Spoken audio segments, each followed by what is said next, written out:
You're listening to the Diplomats podcast on Asian geopolitics. As always, this is Ankit Panda, broadcasting from Washington, D.C. And I am your co-host, Katie Putz, coming to you from Hawaii. Still in Hawaii, huh, Katie? Just for one more day. By the time this airs, I'll be on a plane back, I suppose.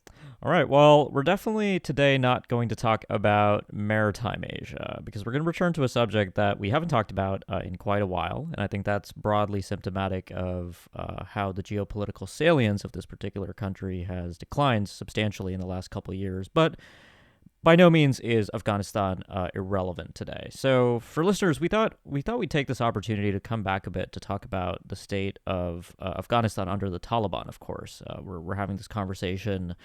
How long has it been now? Certainly more than 2 years. About 2.5 years since the fall of the Taliban. The fall of Mhm. the Afghan government and the U.S. withdrawal and the subsequent decline in living standards and human rights in Afghanistan. But there's a lot to talk about, Katie.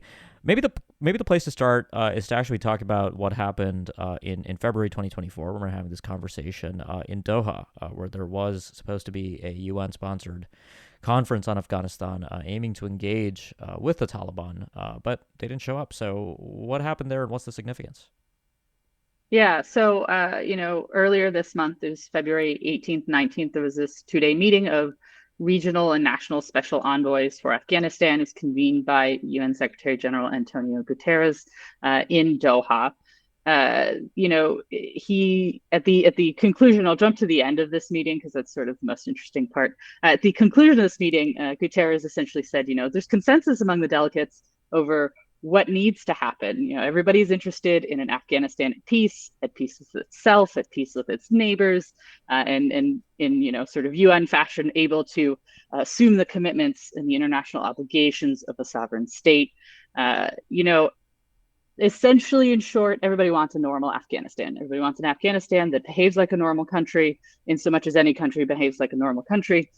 But he also sort of noted that where everybody is stuck is on this sort of essential set of questions, which is namely can kind of be divided into the recognition issue on one hand, the recognition of the Taliban government or a government in Afghanistan, and then sort of international concerns on inclusivity, rights, and security. The three of those tend to be sort of packaged together, that they are sort of separate issues on their own. The Taliban is very much focused on the former. They want recognition. The international community is very much focused on the latter. And never the twain shall meet seems to be the current state of affairs. As you said in the introduction, the Taliban did not come to this meeting. They were not, essentially, Guterres said, the group had set unacceptable, in his words, preconditions. They didn't want other representatives of Afghan society to be at this meeting, and the UN is very interested in having the full plethora of Afghan society included. And so that's another sort of major divergence. The Taliban wants to be the only Afghan voice in the room, wants to represent Afghanistan. There are a lot of other Afghans, both in the international community, sort of the expat community, and within Afghanistan, who have different thoughts about how Afghanistan should be run. And so you have it's sort of breaking down on this fundamental question of who gets to represent Afghanistan. I think one interesting observation and sort of parallel that has been drawn by some Afghans was sort of looking at this Doha conference as like an attempt at another Bonn conference to sort of throw us all the way back in December 2001 in the wake of the sort of first fall of the Taliban. Or the fall of the Taliban, since there's only been one so far. There was this massive conference in Bonn, Germany, which did include select Afghan representatives, many of which the criticism from Afghan society points out were involved in the country's really terrible civil war in the 1990s. And these guys were sort of led into the room as the representatives of Afghanistan. And that it's from that conference that we got the Afghan Republic that existed for 20 some years. And so this idea that the international community is trying to maneuver Afghanistan into a better place chafes for some Afghans in particular. But on the other hand, the international community does have concerns with regard to Afghanistan, transnational concerns, whether we're talking about drugs or we're talking about terrorism. And so it's a very complex issue. Many of the articles about this Doha conference sort of pointed out as a failure. I think it is a piece on a very long train. The results of those conversations might be important later on, but at some point the Taliban has to be in the room. We don't have to like them, but they are part of this conversation, and I think that's a has been pointed out as a fundamental sort of failure of this conference, is we still can't get the Taliban in the room. Yeah, so I want to sort of zero in on the Western approach here because Western governments have been pretty uncompromising with good reason and justification to engage with the Taliban. I mean, on the basis of the rights issues, but then you have had the case from many people who have engaged with Afghan civil society, worked in human rights for a long time, that there's ultimately a less bad option here that serves the needs of the Afghan people, which the UN, I think found that at least 2/3 of Afghanistan's residents are in dire need of humanitarian aid. There's broadly been a serious crisis of governance and just basic needs being met in the country, despite the also terrible situation, particularly for women and girls in Afghanistan. So, do you see any signs that anything in the Western approach might change? I mean, the U.S., European states have been rather, again, I think we've broadly seen continuity in how they've chosen to handle this post 2021. What could change this in your view? I don't know what the sort of trigger mechanism for the change would be, but I think one of the first things we would see is the reopening of embassies. So Yeah. that is a fundamental question, is the United States going to reopen its embassy in Afghanistan, or is it not? After the fall of Kabul in August 2021, only 6 countries kept their embassies open. Those were China, Russia, Pakistan, Uzbekistan, Turkey, and Iran. Since then, 11 more countries have reopened embassies in Kabul. That said, only one of those embassies has an actual ambassador. All the rest are read by chargé d'affaires, sort of deputies, or in the Indian case, a quote unquote technical team. China is the only country that has appointed an ambassador to Afghanistan. So I think, to get back to your question, that would be the first sign of a shift in policy on the Western edge. If you look at the list of countries that have reopened embassies, I don't believe any of them are in Europe. I could be wrong on that. I did not look at the full list of 17, but I believe most of them are not quote unquote Western countries. And so that, I think would be a sign of a shift. I think, and then this leads us into something I wanted to talk about, which was sort of the engagement and the recognition issue. Yeah. I think recognition exists in this kind of realm of the undefinable. It's in the eye of the beholder. So to go back to the China example, China appointed an ambassador to Afghanistan in September of 2023, and about a month ago, a Taliban representative was, among more than 300 foreign diplomats who lined up to present their credentials to Xi Jinping in Beijing. And so, is that recognition? One of the Chinese foreign ministry spokesman was actually asked, is this recognition? And he, of course, didn't really answer directly. His response, I'm sort of amused by. He said, "You asked whether China officially recognizes the Afghan interim government. I would like to say that China believes that Afghanistan should not be excluded from the international community." So is that recognition? Maybe. I think functionally it is. But what does that get anybody? Sort of the Chinese will kind of push this back on the West and say, you have to figure out how to deal with this, I think is the gist of that. So far, we haven't seen much shift in the sort of Western position, again, because it comes back to those three issues: the security and terrorism issue, the human rights issues, and then the inclusivity of the government issues. And those Mm-hmm. are things that the Taliban have not fully budged on. I think on the inclusivity angle, nothing. On the rights angle, nothing. On the security angle, it's hard to tell.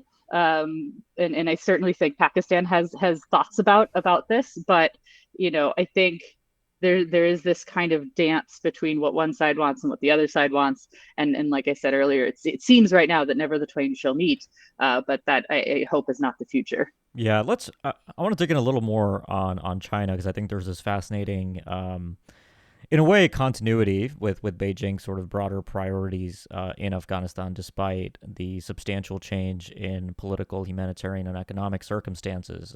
China's interest in sort of Afghan lithium reserves, natural resource extraction, carrying out cooperation, even though Beijing can no longer effectively free ride on some of the Western security assistance that was being given to the Afghan government prior to the Taliban takeover. So, do you think? I mean, one sort of change mechanism. This I mean goes back to, I guess, decades and decades of history with Afghanistan being caught between the major powers. I mean, do you think we get to a point where part of the narrative, maybe in Washington or in parts of the West, will be that the West is losing Afghanistan to China because, of course, Mm. China's opened an embassy, they have an ambassador, they're continuing sort of a range of activities in the country, or do you think, I mean, this is really going to sort of fly under the radar as it seems to have been at least in D.C. for a while? So what's your take on that?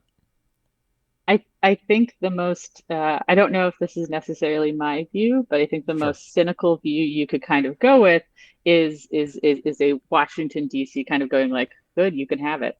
And like you said, sort of for 20 years, trying to sort of free road on the NATO and the American security architecture in Afghanistan.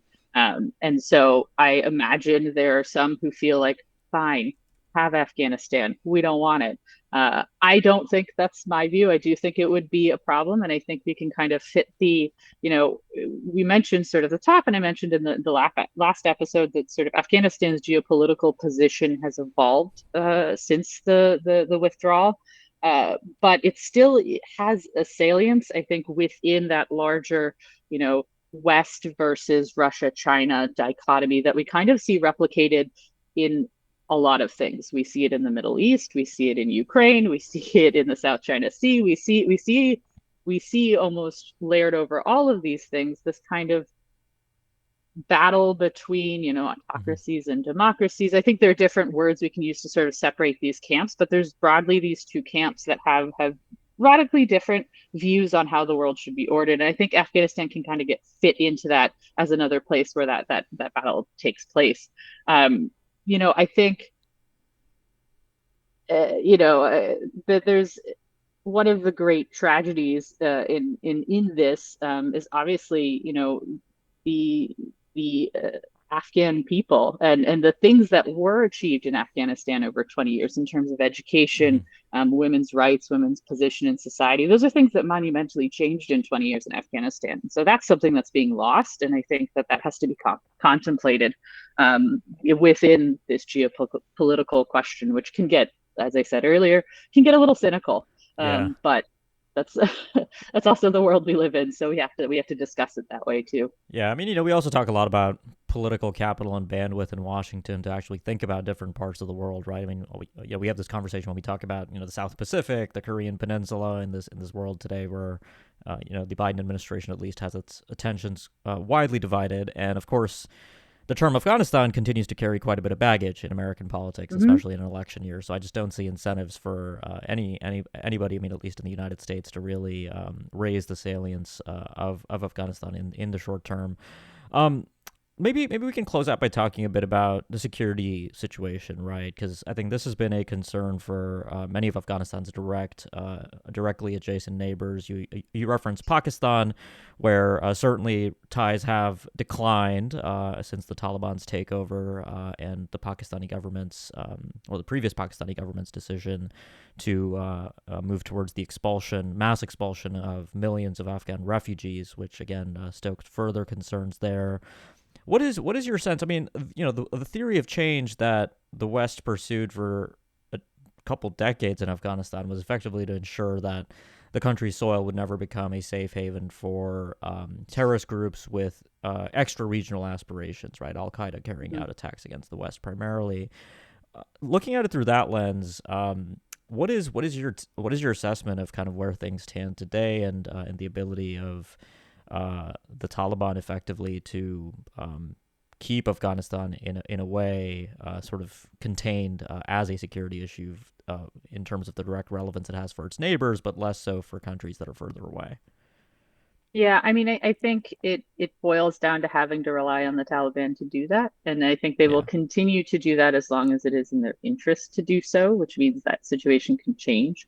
What I mean by that is, we saw the Taliban really go after, for example, the Islamic State, ISKP, in Afghanistan. The Taliban has said that it has cut ties with Al Qaeda. I don't know whether we should believe them or not. That's not my specific area of expertise, but it is my sense that that is more of a divorce of convenience than a real one. Maybe just a separation, not a full on divorce.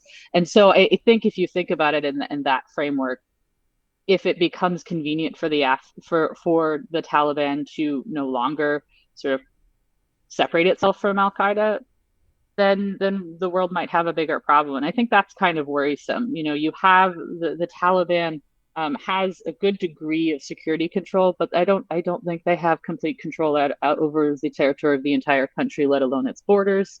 You know, and you can see that on the Pakistan border when it comes to the TTP. When it comes to the border with Iran, there have been a lot of issues there, and so I don't think the Taliban have as complete a control as they would like to say that they do, and it's in between those cracks that you can have these sort of transnational sort of terrorist groups that find either people to recruit, places to train, and sort of the stuff that we saw in the late 90s that led up to 9/11. Yeah. And so I think we shall see. You know, there, like we've mentioned before, there are lots of other crises in the world going on. So there's a lot of these sort of gaps. The Middle East is one in particular, is sort of a drawing force. But we have seen ISKP attacks in Turkey in particular.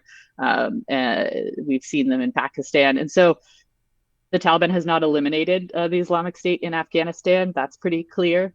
And so that remains, I think, a salient issue. And it sits within that wider engagement and recognition concern because you can't really, it's hard to cooperate on security with a country that you don't have engagement with its government on.